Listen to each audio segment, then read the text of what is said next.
అరే మిత్రమా, ఇలాంటి ఇన్ఫర్మేషన్ వీడియోలు మీ కళ్లలో సర్కస్ షోలా కనిపించాలంటే మన ఈ ఛానల్ని సబ్స్క్రైబ్ చేసి బెల్ ఐకాన్ని గట్టిగా కొట్టేయండి.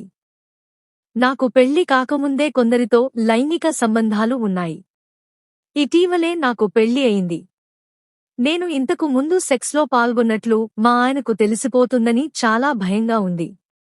కానీ విచిత్రం ఏమిటంటే మా ఆయన మొదటి రాత్రి సెక్స్ కోసం ఎంత ప్రయత్నించినా ఆయన అంగం నా యోనిలోకి ప్రవేశించలేదు. రెండవ రోజు కూడా అలాగే జరిగింది. మూడవ రోజున మాత్రమే ఆయన సక్సెస్ అయ్యారు. ఆశ్చర్యకరమైన విషయం ఏమిటంటే ఇంతకు ముందు సెక్స్లో పాల్గొన్న నేను మా ఆయనతో మొదట్లో ఎందుకు సక్సెస్ కాలేకపోయాను?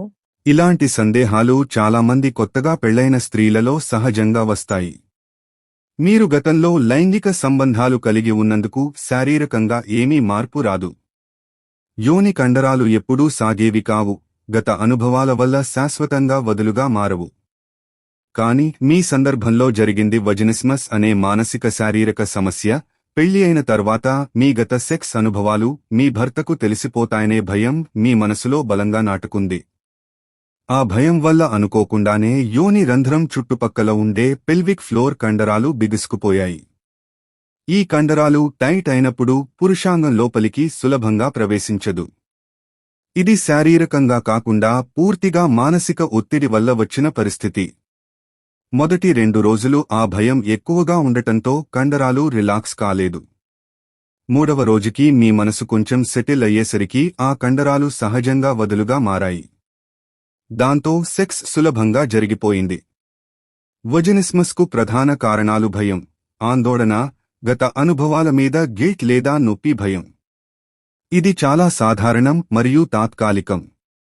మీ భర్తకు మీ గతం తెలియదు ఎందుకంటే యోని టైట్గా ఉండటం గత సెక్స్తో సంబంధం లేదు, అది కేవలం భయం వల్లనే. ఇప్పుడు మీరు రిలాక్స్గా ఉండండి. ఫోర్ ప్లే చాలా సమయం ఇవ్వండి, మాట్లాడుతూ సన్నిహితంగా ఉండండి.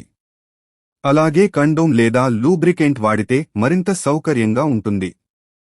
ఇంకా ఇలాంటి సమస్య మళ్లీ వస్తే గైనకాలజిస్ట్ డాక్టర్ని సంప్రదించండి. వారు కౌన్సెలింగ్ లేదా సాధారణ వ్యాయామాలు సూచిస్తారు. మీరు ఒంటరిగా లేరు. పెళ్లి అయిన చాలామంది స్త్రీలు ఈ భయం వల్ల మొదటి కొన్ని రోజులు ఇలాంటి అనుభవం ఎదుర్కొంటారు, కాని సరైన అవగాహనతో సులభంగా అధిగమించేస్తారు. మీ సెక్స్ జీవితం ఇకపై మరింత సంతోషంగా, స్వేచ్ఛగా కొనసాగుతుంది. భయాన్ని వదిలేసి భర్తతో ప్రేమగా మాట్లాడండి.